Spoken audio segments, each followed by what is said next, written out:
What the hell? This is the moment that changed Quinn from a bullied underdog to a feared top dog. But he had no idea that great powers sometimes demand greater sacrifices. For now, he had to hide the truth, his transformation, until the moment was right to show the world who he truly was. The next morning, Quinn rushed through his routine and made it just in time for combat training. Quinn placed the VR goggles on and got too busy getting tossed around by aliens in the virtual arena, as he still had to pretend that he was weakest in the academy. And from nowhere, something tugged hard at his VR headset. Quinn whipped around, unsurprised to see Riley. He was one of the second years and a large thorn in Quinn's side. But Riley didn't know. Quinn wasn't an easy target anymore.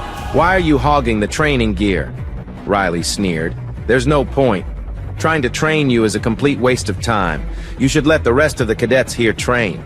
After all, we're the ones that will be protecting you and the rest of humanity if the Dalkee invade again. Now bugger off already." Quinn pulled harder, but a sheen of silver appeared around Riley's hand, giving him a literal iron grip around the headset. Still, Quinn summoned all his strength and pulled. Riley's hand budged a smidge and his smile disappeared. "I said bugger off." A coat of shiny metal encased Riley's other hand right as he threw a thunderous punch. Quinn crashed onto the training ground floor. A system message popped up over his eyes. Health, 4 out of 5. More of Riley's posse gathered around him. Come on, let's give Quinn here a good old superpower Sunday. Quinn wished he could fight back with his powers, but the bullies pinned him to the ground. A kaleidoscope of colors shot out of their hands. Mud and water and vines encased Quinn as he screamed and resisted.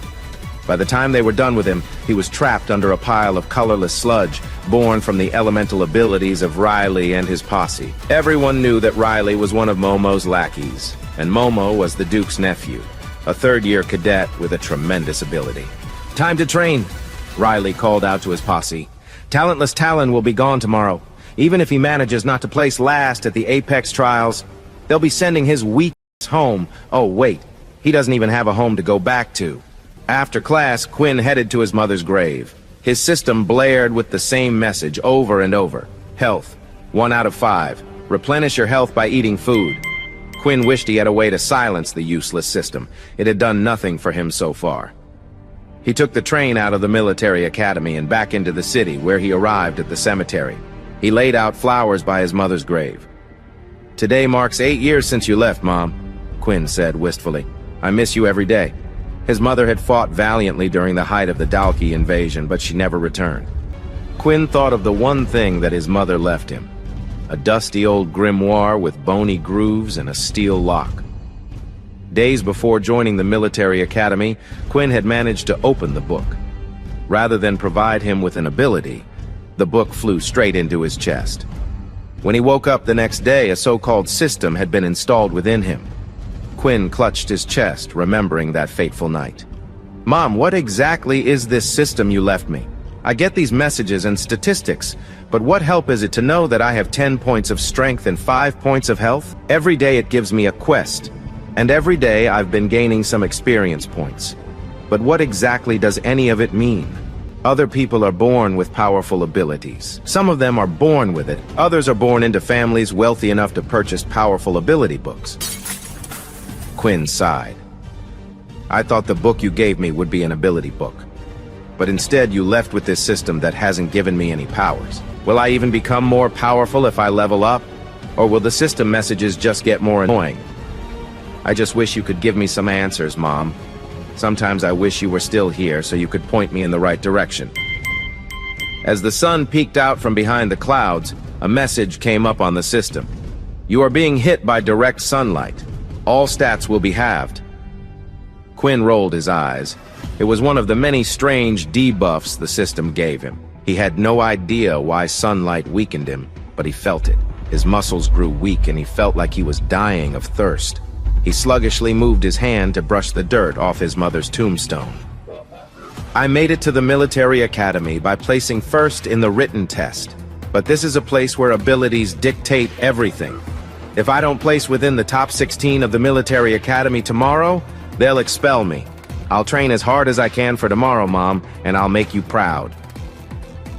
Quinn got up and took the train back to the academy dorms. He had no idea how he was going to do it, but he remembered words his mother always liked to tell him: where there's a will, there's a way. Quinn told himself that over and over as he stepped inside the training grounds, put on a headset, and loaded up the Dalkee training module.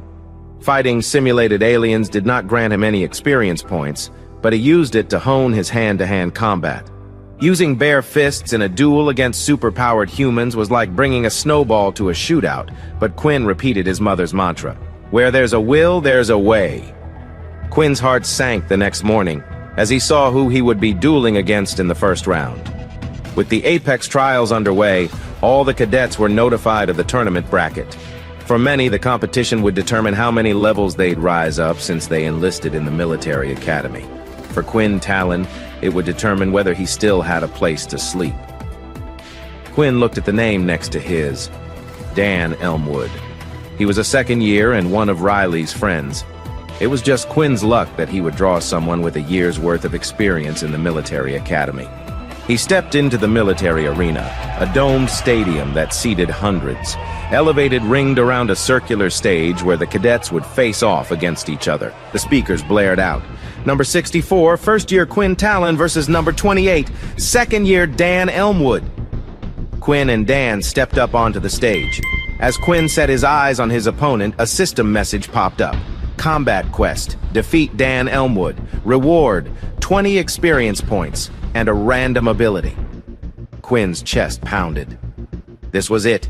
This was the duel of Quinn's lifetime, with everything at stake. Win, and he'll have enough points to level up, lose, and say goodbye to his future. Fight! Dan Elmwood charged forward, confident he could defeat Quinn in a matter of seconds. The second year vanished in a puff of smoke, and Quinn quickly remembered that Dan's ability had something to do with invisibility. Before he could react, Dan appeared right in front of him and threw a hard punch, sending him crashing to the ground. Health, 4 out of 5. Quinn pulled himself up before Dan could land another punch. He watched his opponent vanish in another puff of smoke. Quinn took a step back and attempted to predict his movements, but Dan appeared in front of him, smirking, and once again he was too slow to react. Quinn took a punch right to the gut and keeled over. Health, 3 out of 5. Quinn wheezed, but expected Dan to deliver a finishing blow. He forced his body to tumble to the side, narrowly avoiding what would have been a decisive kick below the waist. Quinn pulled himself up and gathered his breath. All that stood between him and certain expulsion were 3 points of health, but all he had to defeat an opponent who could turn invisible were his 2 fists. Where there's a will, there's a way. Quinn's eyes narrowed as Dan disappeared again with an arrogant smirk. Rather than panic, Quinn closed his eyes. He put all his focus on his hearing, on the laughter and jeering of the arena crowd, on his own heavy breathing, and on Dan's footsteps. There! Quinn swerved around, but not fast enough. An uppercut scraped the side of his jaw, and he tasted iron in his mouth. Health, 2 out of 5. The crowd cheered for Dan Elmwood louder than ever. All the other cadets saw this as a rousing victory. Dan's smile, however, had disappeared. He watched warily as Quinn stood up and issued a taunt. "Come at me, bro." Dan grew beet red. In a puff of smoke, he vanished again. Quinn smiled. Every person's abilities had a specific weakness, and he had figured out Dan. However, Quinn also understood that winning would require taking another punch, which meant he only had one shot to beat Dan. Quinn shut his eyes. He focused on Dan's footsteps racing around the arena, all other noises drowned out. Quinn set his arms down. He relaxed. He was practically inviting the invisible Dan to attack, and that was because he wanted him to. Quinn heard charging footsteps. Behind him, Dan reappeared, ready to swing at the back of Quinn's head when he ducked, swept at Dan's legs, and pounced. "You can only turn invisible when you're moving," Quinn said with a grin. "You have to reappear when you attack. Isn't that right?" Before Dan could answer, Quinn sat on top of him and swung his arms in a relentless flurry until Dan's face looked like a giant plum. Quinn had won. His system message let out a jingle. "You have reached the maximum experience for level 1. Would you like to level up?" Quinn pulled himself off of an unconscious Dan and faced a silent crowd. Quinn focused on his system as he hobbled off the stage. "Of course I would like to level up. Why would you even ask that?" he said in a low voice. Another system message appeared. "Once you have leveled up, all changes will be irreversible. I don't care. I want to level up, Quinn stated. Seconds later, a congratulatory message came up. You are now level 2. The evolution process will begin now. Before Quinn had a chance to be confused, his body convulsed in a kind of pain he never felt before. Something stabbed at his heart and he fell to the ground, writhing. Cadets gathered to watch in horror. Quinn's heart beat faster than it ever had before. Blood pumped out through arteries and veins at a breakneck speed, sending waves of agony pulsing across his body with each pump of his heart.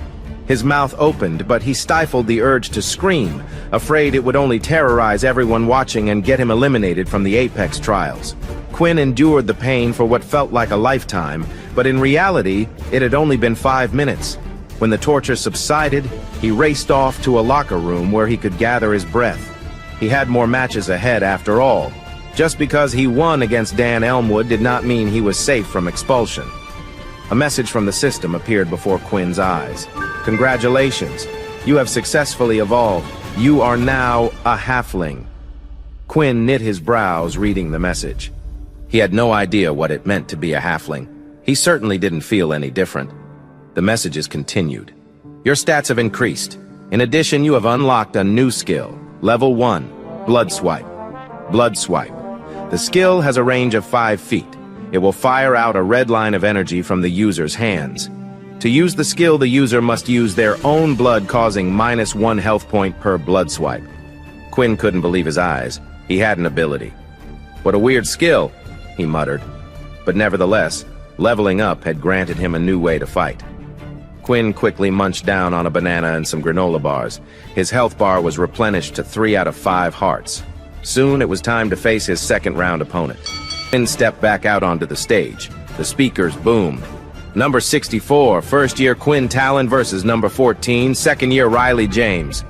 Rather than cower at the matchup, Quinn walked confidently to the center of the stage. Riley spat on the ground as he approached. You got lucky beating Dan. I'll make sure to put you back in your place after what you did. Quinn did not even blink.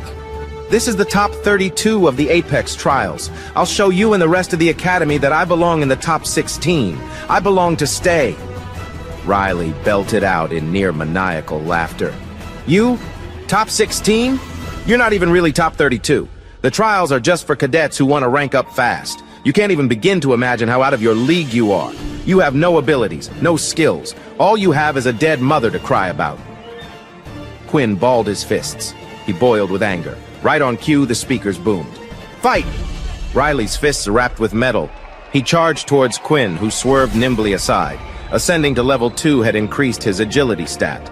But it wasn't only that he felt lighter and faster. Running training simulations of the Dalkee invasion all night helped his reaction speed. More than anything, however, months of being bullied by Riley and his posse made his attacks predictable. Riley, however, never had the experience of Quinn fighting back. Until now. Quinn understood he had to be on the offensive immediately. He only had 3 health points, and the blood swipe skill cost 1 to use each time. If he were to let Riley hit him twice, he'd never have the chance to attack. So Quinn lunged forward, stopping right as he was within 5 feet of Riley. He opened out his hands and shouted with conviction, "Blood swipe!" A stream of blood gushed out from the center of his palm. Riley's eyes doubled in size as the blood solidified into a beam of energy and cut into Riley's metal arm. Blood spurted out from Riley's wrist as his left hand went limp. At the same time, the blood of the blood swipe skill disintegrated. 2 out of 5 health points remained, but Quinn had gotten the upper hand. "Don't you ever say anything about my mother again," Quinn shouted. "She fought during the Dalkee invasion, and spoiled scum like you would know nothing about the sacrifice that takes." Riley was still dumbfounded, mouth agape at Quinn's attack. Blood dribbled from his arm. You have a skill," Riley stuttered. His posse in the crowd grew anxious. The thought that Riley could actually lose dawned upon them. Other parts of the arena began to chant Quinn's name. Clearly, Quinn was not the only person Riley and his lackeys terrorized in the academy. Now that Quinn made Riley bleed, everyone saw in him the person they all wanted to be. And Quinn was not done yet. Before Riley had the chance to gather his bearings, Quinn lunged forward again. Riley held up his arms, hardening them to silvery steel, but Quinn smirked. He dropped low and aimed his feet at Riley's shin and watched as the metallic sheen traveled down Riley's arms to his legs. This confirmed Quinn's suspicions. Riley was likely too weak to use metallic armor to encase his whole body. He could only cover a specific area at any given moment. Quinn let his foot crash into the steel shin. He got up quickly and prepared his next attack, a taunt. "You're a brute, Riley. One day you might be formidable, but right now you're just a blowfish, puffing up to look strong." Riley snarled, triggered by Quinn's words. He rushed the first year, but Quinn dodged a metallic fist that would have taken out his 2 remaining health points in a blink. He bided his time, throwing a few jabs and blows, dodging Riley's, and waited for the perfect moment to spring his trap. "There." Quinn's eyes gleamed. "I'll beat you like I did Dan." He sent a fist flying towards Riley's face, ready to pummel it into a rotten plum. Riley's metallic armor traveled up his body, to his face, and that was when Quinn raised his knee, sending it crashing into Riley's nether region. A deafening squeal rang out from the center of the arena. Riley fell to his knees, his voice dying as he fell unconscious. The crowd went quiet for a second, then burst out in cheers for Quinn. Among the cadets who stayed silent, Momo kept a stern gaze on Quinn and walked out of the arena. He walked out to the concourse where he found the Duke of the entire military academy, Uncle. The Duke was a boulder of a man that exuded sheer power, but in the presence of his nephew he was but a jolly old fella. "You've been doing well in the trials thus far, I hear. Think you'll win?" Momo nodded, maintaining a stoic facade. "I do, but I'd like you to change the seating to put me up against someone next round." The Duke cocked his head. "Oh, there's someone you want to face?" A sinister smile stretched across Momo's face. "There's someone I'd like to kill." He pointed a finger into the arena where the crowd could still be heard chanting a name. "Quinn! Quinn! Quinn!" The victor was on cloud 9, but little did he know he would be going up against a 3rd year next. Quinn Talon's heart continued to pound even after he made it to the locker room. A message came up in his system. "You have defeated Riley James. 20 experience points gained, 20 out of 200. Quinn was now in the top 16. This earned him enough credits to stay in the military academy." He looked at his hands. The blood swipe ability had saved him. The system his mother left him had saved him, right when he needed it the most. Despite being awash with relief, Quinn didn't get ahead of himself. He scarfed down 3 bananas and watched his health replenish to 4 out of 5 hearts. He ate a granola bar and returned to full health. He knew he'd need as many health points if he wanted to continue using his blood swipe ability. Another message, however, came up. "Your hunger grows. You can no longer suppress your need for blood." Before Quinn had the time to react, a military instructor walked in. "You're up, Quinn Talon." Quinn frowned.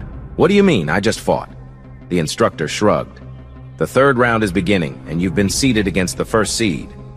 Quinn blanched. "What? What are you talking about? Please follow me into the arena, now." Quinn stepped into the Dome Stadium in time for the speakers to announce the next match. Number 64, 1st year Quinn Talon versus number 1, 3rd year Momo Takahashi. Quinn couldn't believe his ears. There must be something wrong. But when he looked at the stage, Momo was already standing there, arms crossed, eyes closed, waiting for Quinn to show up. Quinn walked forward with a frog in his throat. Before he could even prepare his heart, his speakers boomed, "Fight!" Momo opened his eyes. He stood nearly 2 heads taller than Quinn. His biceps alone were the size of Quinn's thighs. He was likely 95% muscle, and his stoic gaze filled with killing intent. "Wait!" Quinn stammered. This wasn't a fair fight. He was up against a 3rd year. He was up against the strongest contestant in the Apex trials. Someone had clearly set him up for failure. Or perhaps something even worse. Momo reached behind his back and pulled out a whip. Flames spread from Momo's hand to the tip of the whip. Quinn realized what this was. A soul weapon. Beast weapons were the common weapons used by most cadets. They were found following the Dalkee invasion as weapons crafted on advanced planets. But soul weapons were in a league of their own. Only when a cadet's weapon training matured did a soul weapon form from within the user's body. Quinn was about to find out just how destructive soul weapons were. Momo raced forward, cracking his flaming whip out. Quinn tried to dodge, but the whip lashed out in the exact direction he shifted his body. Quinn yelped out in pain. The edge of the whip licked his shoulder, tearing through his shirt and searing his collarbone. 3 out of 5 health points. The attack had taken 2 of his health points, just like that. Quinn braved the pain, but another system message appeared. You can no longer suppress your need for blood. Your health point will decrease by 1 for every hour you do not drink blood. Drinking blood will replenish health points and grant you stat points for upgrades. Quinn frowned. He had no idea what to make of this, but he felt his body become sluggish, even after eating 3 bananas earlier. His muscles weakened. The pain from the shoulder gash hurt more than he could have imagined. The thought of blood used to make him nauseous, but now he suddenly had a twisted craving to drink it. Momo sent the whip flying out again. Quinn tried to swerve, but once again he walked straight into the direction of the whip. Somehow, Momo was predicting exactly how Quinn was going to dodge. The flaming whip wrapped around his neck. The flames burned his skin and the whip tightened, strangling him. Quinn choked and flailed, but he could not free himself. You are burning. 2 out of 5 health points. He grasped at the whip but seared his fingertips. You are burning. 1 out of 5 health points. Quinn's vision grew spotty. He grew lightheaded. He saw Momo walk calmly towards him and crouch by his side. Die, you little vermin. Go back to where the sun doesn't shine. Quinn's last health point blinked. He was dying, and no one was coming to save him. The crowd had gone silent. The only thing he could hear was his system's message. As Quinn's thoughts cleared, he found himself fading towards unconsciousness. He thought about his mother. At last, they would be reunited in the afterlife. I'm sorry, Mom, I tried. But right before passing out, Quinn heard a murmur in the crowd. Momo looked up, confused. Who the hell is opening the roof? Quinn saw the gigantic roof of the arena opening up, letting the moonlight illuminate the ground. It was a full moon night, and it wasn't just any moon. It was a blood moon. As the moonlight fell on Quinn, he felt a jolt of electricity run through his body. Momo and the rest of the crowd couldn't believe what they saw happening to Quinn.